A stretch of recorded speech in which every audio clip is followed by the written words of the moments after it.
Hola, ¿qué tal? Qué gusto haberles leído. Este asunto como del encierro, del aislamiento es un poco extraño, y yo sigo insistiendo. ¿Y cómo me hace extrañar el aula? ¿Cómo me hace extrañar el aula y todas las cosas maravillosas que se podían hacer allá, ¿no? Pero bueno, algo que estuve haciendo desde hace rato es estar revisando sus notas descriptivas, sus notas metodológicas que subieron a Classroom, así como las distintas dudas que ustedes colocaron en la plataforma de Classroom. Y bueno, vamos a tratar de comentarles porque este feedback busca de alguna forma también ser interactivo. Vamos a ello, ¿sí? Eh, bueno, de entrada me parece como muy interesante como todo el trabajo que hicieron. Creo que podríamos, si agarráramos todas las notas de las observaciones que ustedes hicieron en lo cotidiano, podríamos identificar varios patrones, ¿no? Porque fue excepcional. La mayoría sí optaron por hacerlo con este asunto de la pandemia. Unos se fueron a observar la dinámica de su casa, otros se fueron a otros espacios. Y bueno, pues es fascinante lo que sucedió en todos esos lugares. Sobre todo porque, a ver, déjenme ver si me puedo ir por acá. Sobre todo porque, a ver, me recapitulo, perdón, es que me concentré, quería poner esta pantalla de fondo. O sea, unos fueron a sus hogares, otros fueron a registrar las actividades cotidianas que realizaban. Algunos siguieron, por ejemplo, a sus familiares en la compra de víveres, de cuestiones esenciales. Otros documentaron su trabajo cotidiano o un día cotidiano, cuando les tocó como el anuncio de todo esto. Otros se fueron a redes sociales, a distintas redes sociales, y bueno, ahí hicieron como registros muy particulares de publicaciones, ¿no? Entonces el tema de la pandemia fue como una cuestión clave, ¿no? A mí me gustaría decir cómo la investigación cualitativa incluso puede utilizarse en estos casos. Ahorita vemos que los datos cuantitativos nos dan un panorama global, pero no nos están ayudando a entender en términos socioculturales qué está sucediendo, en términos de organización de la subjetividad que está sucediendo, ¿no? Estos procedimientos técnicos nos ayudarían a ver cómo en la vida cotidiana se produce realidad específica, sobre todo con todos estos fenómenos que no son exclusivamente biológicos, ¿no? Sino que son profundamente culturales, políticos, etcétera. Hubo quien optó por otras alternativas, seguir algunas publicaciones particulares en Facebook. Incluso hay quien optó por hacer, por ejemplo, un análisis de esto de las clases, que creo que también es un tema muy importante y que va a ser objeto de nuestra siguiente actividad en este curso, ¿no? Pero bueno, a ver, me gustaría ir al punto, no quiero hacer esto muy largo. Me pareció que eh, hubo pertinencia en muchos asuntos con respecto a sus notas. Yo una de las cosas que más claros vi en la mayoría, y disculpen que no pueda hacer anotaciones particulares, no tengo la capacidad en este momento, con la cantidad de productos que recibo de forma digital, de comentar nota por nota, ¿no? Estaría buenísimo que ustedes rescataran de la presentación PowerPoint los distintos criterios que yo les pedí para una nota descriptiva y se las pasaran a uno de sus compañeros o compañeras e hicieran esta valoración. Esto lo íbamos a hacer en clase, pero no tuvimos esa posibilidad, ¿no? Entonces, bueno, entonces hubo pertinencia con respecto al objetivo y a dónde posar la mirada, ¿no? Eso me pareció muy claro en la mayoría de las notas, ¿no? Hubo quien en algún momento me ponía que registrar, ¿no? Que registrar, por ejemplo, recuerdo mucho la nota de Ayla, donde porque particularmente en los comentarios dice, bueno, es que yo seguía a mi mamá, pero no sabía qué tanto poner con respecto al seguimiento de mi mamá. Bueno, este asunto sobre dónde posar la mirada tiene que ver con la pregunta de investigación, ¿no? La pregunta de investigación es lo que va a determinar dónde vamos a posar la mirada y qué vamos a registrar. Hubo también quien preguntaba si se podía modificar la pregunta de investigación, y perdonen que no recuerdo todos los nombres, porque sí rescaté mis notas, todos los comentarios y traté de sintetizarlos, agruparlos, ¿no? Perdonen que lo mencione así en anónimo, me gustaría mencionar sus nombres, pero no tengo esa capacidad. Pero bueno, entonces hubo quien decía si podemos cambiar de objetivo durante la observación. Y por supuesto, ¿no? Esto yo creo que es elemental, ¿no? Es elemental tener esta apertura en investigación cualitativa. Lo que estamos haciendo todo el tiempo con el trabajo de campo es reformular nuestro problema de investigación. Es poner en paréntesis, en duda, nuestra problematización previa y por supuesto que los datos que están apareciendo del contexto que estamos observando nos iluminen hacia dónde ir, ¿no? Entonces, por supuesto, yo creo que en la mayor parte de los procesos de observación participante, justamente lo que nos vamos a dar cuenta es de la necesidad de cambiar nuestras preguntas de investigación. Y bueno, yo en sus notas en lo general me parecieron como bastante claras sobre cómo posar la mirada.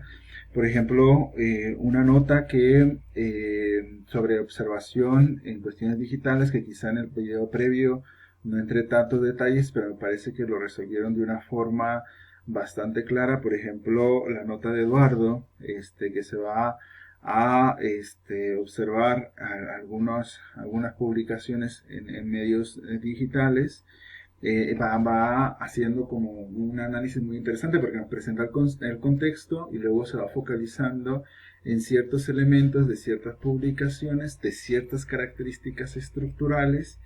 Y bueno, esa nota es bastante clarificadora, sobre todo como cómo proceder en la observación de un medio digital, ¿no? Que no es nada sencillo. Y pues aquí en los medios digitales lo que hay que hacer es sí focalizar la mirada en, por ejemplo, en grupos específicos.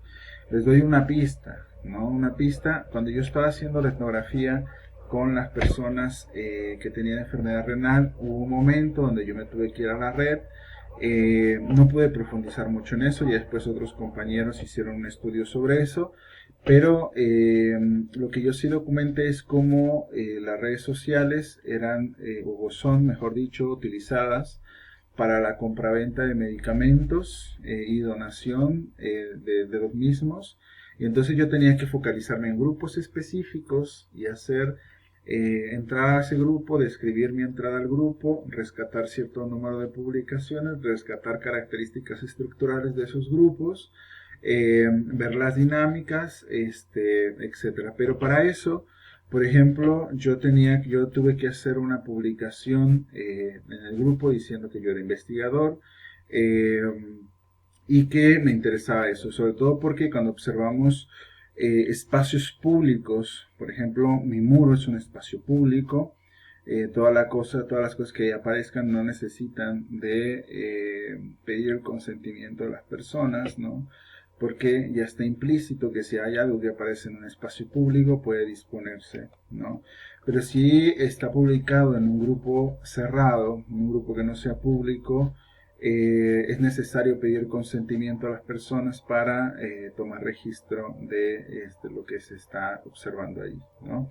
Y entonces yo tuve el consentimiento de los administradores y de muchas personas que participaban en el grupo, ¿no? Por lo que podía como ir registrando qué compartían, ¿no? O sea, qué hacían, cómo le hacían, qué mecanismos utilizaban, qué criterios había, todo ese tipo de cosas, ¿no? Bueno, entonces yo creo que hubo claridad sobre el asunto de dónde posar la mirada.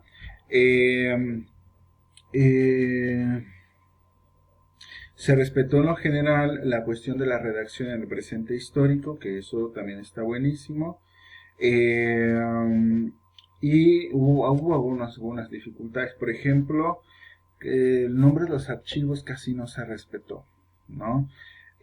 Algo que hay que tener claro es que si esto se va a hacer digital, necesita nombrarse los archivos de una forma muy específica, porque no podemos dejar un nombre al azar. Necesitamos tener una codificación de los archivos que nos permita organizarlos en orden cronológico por temas, por tipo de notas, y entonces por eso la nomenclatura específica que yo les pasé en el video pasado. Entonces es necesario hacer eso, ¿de acuerdo? También hubo mucha necesidad de notas analíticas. Muchas de ustedes comentaron sobre qué hacer con el asunto de las emociones, por ejemplo. Creo que ahí es bien importante saber que podemos utilizar más de una nota, ¿no? Que en una exposición no necesariamente se tiene que describir todo lo que está sucediendo en el contexto, sino focalizarnos en ciertas trayectorias, en ciertos procesos, en cierta conversación, en cierto personaje, en cierta categoría analítica, ya cuando vamos avanzando en esto, ¿no? Si ustedes se fijan en la nota que yo les pasé sobre mi visita al hospital civil junto con una persona, voy describiendo como todo el proceso de la visita, que esa nota tiene ese propósito, pero al mismo tiempo voy poniendo citas, o mejor no citas, como los nombres de otras notas que destacan otros procesos que sucedieron en ese mismo proceso, pero que si me ponía a describirlos en esa misma nota, se iba a perder la ilación de comprender el proceso de visita. Entonces, que lo que hago, pauso, así ahí pongo lo que pasó, así con una oración, pongo el nombre de la nota que profundiza en ese proceso y continúo con la redacción de la visita, ¿no? Porque ahí, por ejemplo, hablo de los significados que tiene Eric sobre los estudios y hice toda una nota sobre eso, ¿no? Porque esa parte de esa conversación duró un rato considerable y me dio bastante material para pensar ese asunto, ¿no? De la experiencia, los estudios de la experiencia de las personas con respecto a eso. No les pasé todas esas notas, ¿no? Simplemente quería que vieran que ahí estaban citadas. Entonces, yo creo que sí hay necesidad de destacar otros procesos, es necesario asumir que se pueden hacer otras notas sobre la misma exposición, pero específicamente focalizándonos en algunas dimensiones muy concretas, ¿no? También hubo otras cosas que ustedes ahí ponían que no sabían si poner o no. Mis interpretaciones. Por ejemplo, alguien dijo, es que me es muy difícil saber qué hacer con mis conjeturas, con mis interpretaciones. ¿Qué hago? ¿No? ¿Las incluyo o no las incluyo? Sigan esta misma estrategia. No se trata de excluirlas. Todo lo contrario, todo lo contrario. Acuérdense que ustedes son la herramienta fundamental en todo esto, ¿sí?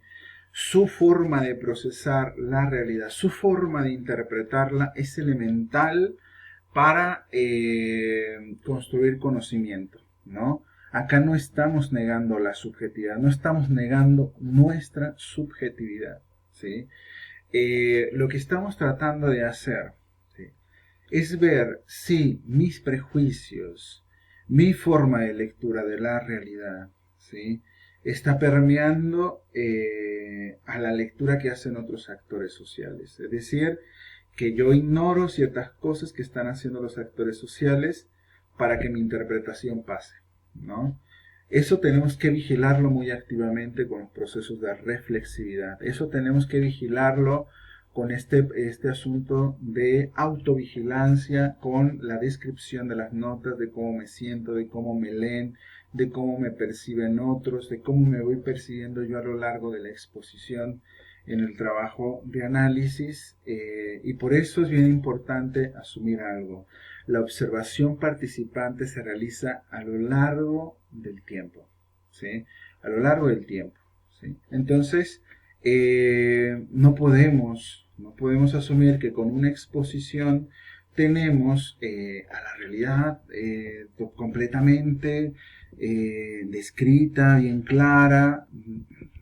No, o sea, Lo que necesitamos entender es que una exposición nos da como pautas analíticas para seguir explorando otras cosas, ¿no?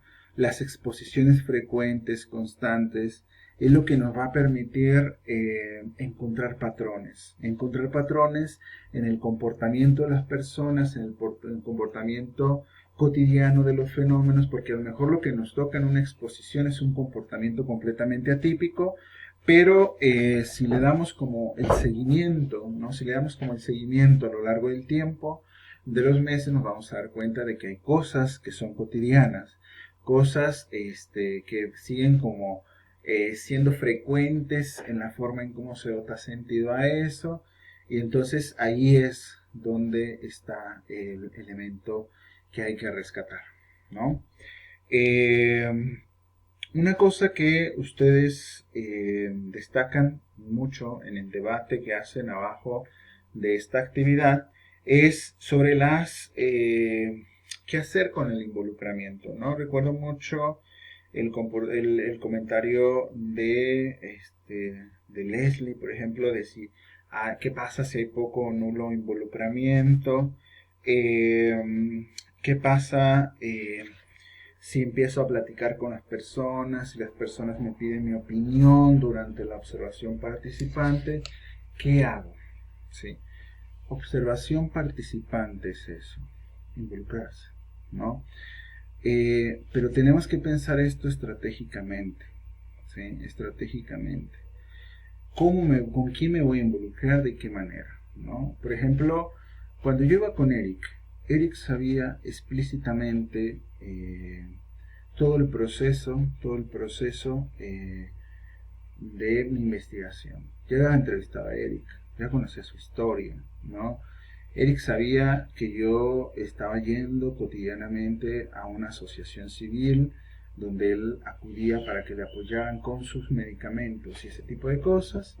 Eh, y entonces él tenía claro, ¿no? Yo estaba profundamente involucrado y así también con otras personas, ¿no? Había personas que me pedían ayuda, ¿no? Que si les podía ayudar a trasladar, por ejemplo, sus cajas de diálisis. A veces recibían donaciones de cajas de diálisis de más o menos hasta 15 cajas y tenían que trasladarse, ¿sí? Algunos de ellos, por ejemplo, les ayudé a trasladarlo en mi coche, ¿no? Algunos de ellos a veces se quedaban sin dinero y también llegué a apoyarles. Algunos de ellos me pedían donaciones de sangre y también decidí hacerlo, ¿no?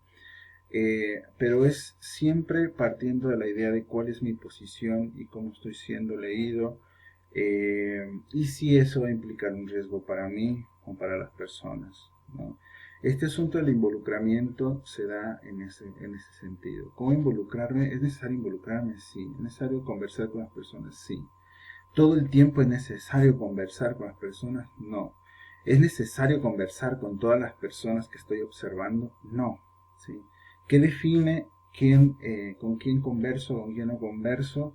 La pregunta de investigación, ¿no? La pregunta de investigación es elemental. Yo, por ejemplo, en algunas ocasiones tuve que irme a las salas de espera de los servicios de nefrología y de trasplantes a conversar con la gente, ¿no? A ver cómo le estaba yendo a la gente, a las filas del Seguro Popular en aquel entonces, ¿no? A ver cómo las personas votaban de sentido con eso. Yo simplemente era otro usuario, ¿sí? Había ocasiones donde las personas no sabían explícitamente cuál era mi posición, ¿no? Pero en espacios públicos, sobre todo espacios donde yo no iba a utilizar su nombre, sus datos específicos para publicarlos. Por ejemplo, recuerdo un comentario muy interesante de Fadia, ¿no? Sobre todo en cuestiones éticas, qué importantes que preguntan por cuestiones éticas, sobre cuándo decir, ¿no? Si estamos observando o no. Incluso recuerdo otras notas, ¿no? Otros comentarios acá abajo, donde decían, es que no le dije a las personas, pero platiqué con ellas, ¿no? O sea, no se trata de si platico con el señor del mercado de la fruta, que si le voy a pedir consentimiento para registrar esto, a menos que el señor de la fruta, su nombre, sea esencial para el desarrollo del proyecto de investigación, ¿sí? Sus datos específicos, decir que es el señor concreto de tal mercado, de tal municipio, con tal. Entonces, en ese momento pedimos consentimiento para hablar de él. Pero si es una persona que me encontré en una fila, ¿no? Pero que me está ayudando a comprender cuáles son los mecanismos socioculturales sobre cuáles funcionan las filas, ¿no? En este contexto de la pandemia, no necesariamente, porque esa persona se vuelve un anónimo. No hay allí algo que lo exponga en lo personal. El anonimato le protege, ¿sí? El asunto es que tampoco le estamos dañando con nuestra interacción con él, ¿de acuerdo? Entonces ese tipo de medidas éticas son necesarias tenerlas en cuenta, ¿no? El asunto de las emociones en la observación participante son elementales. Yo les decía una frase de Gloria González al inicio de este curso: nosotros trabajamos con las comunidades que nos conmueven, ¿sí? Evidentemente fluye un montón de emociones a lo largo de todo esto, y parte del proceso de la reflexividad es registrar todo eso. Es elemental registrar cómo nos estamos sintiendo, sobre todo si esto que estamos sintiendo está impactando la manera en cómo nos relacionamos con las personas o cómo las personas se están relacionando con nosotros.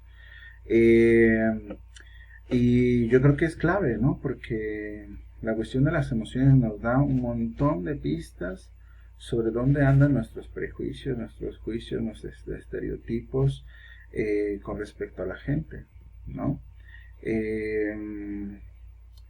Porque, por ejemplo, Malinowski, un antropólogo muy famoso de principios del siglo, que era un antropólogo funcionalista que utilizó de una forma extraordinaria la observación participante. Él tenía un diario de campo y un diario donde iba registrando cómo se sentía, ¿no? En su diario de campo registraba mucho la dinámica cotidiana de cómo funcionaba la comunidad originaria eh, del Pacífico donde estaba trabajando, y en otro hablaba de cómo sentía, ¿no? El diario de cómo sentía es extraordinario, porque Malinowski trabaja mucho, o ustedes vean comentarios en el diario sobre estos negros despreciables que no saben asearse y ese tipo de cosas, ¿no?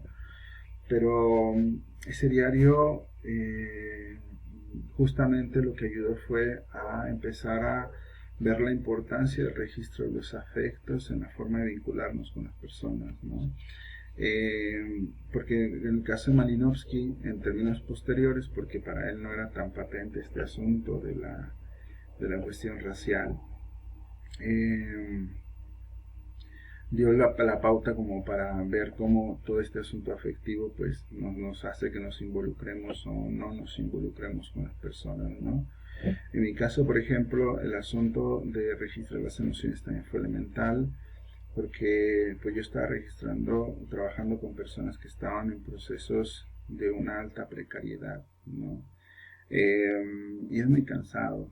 Sobre todo, por ejemplo, yo en algún momento me preguntaba eh, por qué casi todo el tiempo tenía como la necesidad de estar a la disposición de las personas, ¿no? Sobre qué necesitaban, y cómo podía ayudarles, y toda la angustia que me provocaba escuchar historias desgarradoras, ¿no? De personas que no podían pagar sus tratamientos por más que se esforzaban, ¿no? Es elemental el asunto de las emociones.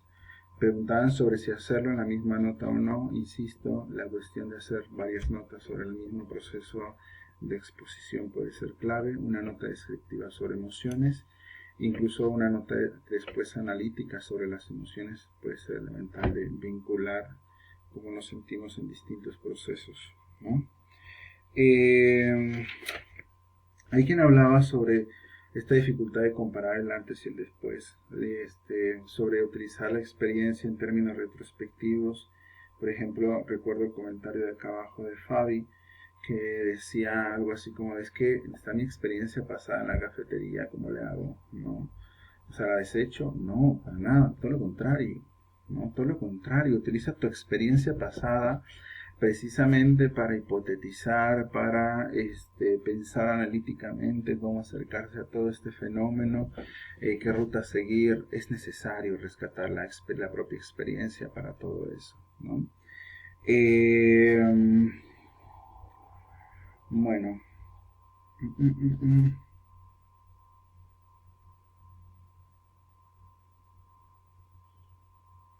Sobre hacer conjeturas sobre lo que estamos observando. Es elemental hacer conjeturas, ¿no? El asunto es que quizá yo creo que lo que dificultó mucho este ejercicio es que yo les pedí una nota, ¿no? Pero quizá ustedes no necesitaban hacer una nota, quizá necesitaban hacer dos o tres o cuatro, no sé, ¿no?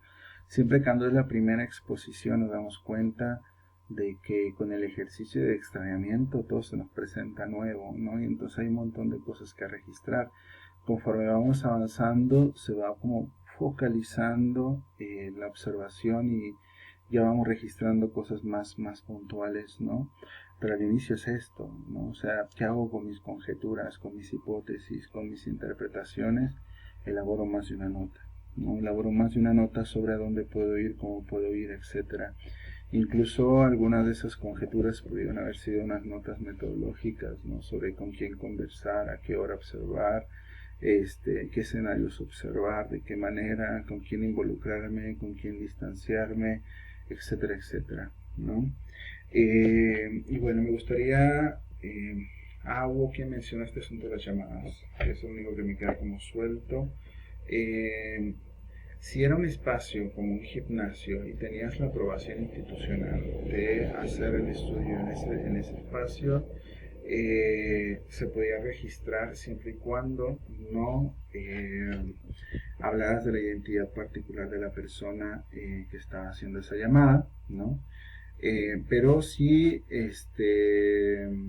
tenías que mencionar la identidad específica de esa persona que estaba anunciando eso, necesitabas explícitamente su consentimiento para registrar esa llamada, ¿no? Bueno, ya nada más para cerrar, a muchas les faltó su nota metodológica, vi que algunos la agregaron hasta el final, así muy escueta. Algunos tuvieron dudas sobre qué onda con la nota metodológica. Insisto, por ejemplo, en la publicación sobre observación participante, donde está el documento que había que leer, también había tres tipos de ejemplos de nota: descriptiva, metodológica, analítica, y ahí viene un ejemplo, ¿no? ¿Qué debe llevar una nota metodológica? Simplemente decisiones que nosotros tomamos para llevar a cabo nuestro estudio, que necesitamos hacer una entrevista en tal lado, que necesitamos cambiar nuestras preguntas de la entrevista, que necesitamos cambiar la forma en cómo estamos haciendo observación participante. Son decisiones clave que nosotros tomamos en el proceso de trabajo de campo para orientar lo que estamos haciendo. Y ustedes dirán, pero ¿para qué lo anotamos? Simplemente lo tomamos de decisión y ya. Porque en algún momento tenemos que hacer una reconstrucción de la metodología, y sobre todo en estos procesos sofisticados, artesanales, donde estamos construyendo activamente sentido. Son muchas decisiones, son muchos procesos, ¿no? Y entonces sistematizar metodológicamente lo que estamos haciendo es elemental, ¿no? Para después escribirlo. Pero incluso también se pueden hacer publicaciones sobre cómo proceder metodológicamente en ciertos contextos de investigación. Por ejemplo, seguramente quienes hicieron acercamientos a las redes sociales tuvieron muchas dificultades metodológicas porque es algo relativamente nuevo, ¿no? Eh, Documentar cómo lo hicieron, de qué manera, qué le funcionó, qué no le funcionó, cómo hacer ejercicios de reflexividad, cómo manejar asuntos éticos, problemas, etcétera. Eso puede ser objeto, ¿no? Objeto de publicación científica. Bueno, me alargué muchísimo, son 30 minutos, perdonen ustedes. Ya solamente para terminar, me gustaría decir que me gustó mucho leerles, platicar de esta manera con ustedes. Y no sé, yo tengo la necesidad de llevarme todo esto con la... No solamente me interesa como el tema como de la eficiencia, que cumplamos con cuestiones de programa, este tipo de cosas, me interesa también cómo nos sentimos. No sé ustedes, pero yo sí voy resintiendo varios de estos asuntos del aislamiento. Yo sí voy resintiendo este asunto del trabajo a distancia, ¿no? De extrañar como lo cotidiano, de extrañar el aula, ¿no? De verles allá.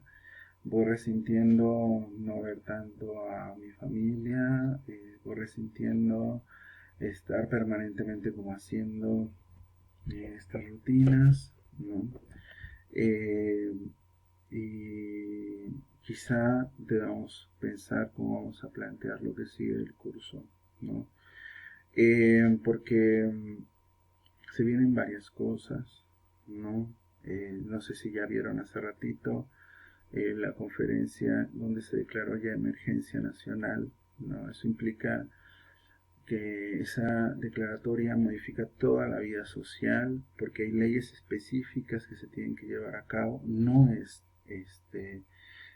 este asunto de, ¿cómo se llama?, de control militar de las calles. Y eso afortunadamente, ¿no?, que a mí me aterra que pase algo así, sobre todo porque vemos lo que está pasando en otros países que tomaron esa decisión de cuarentena obligatoria.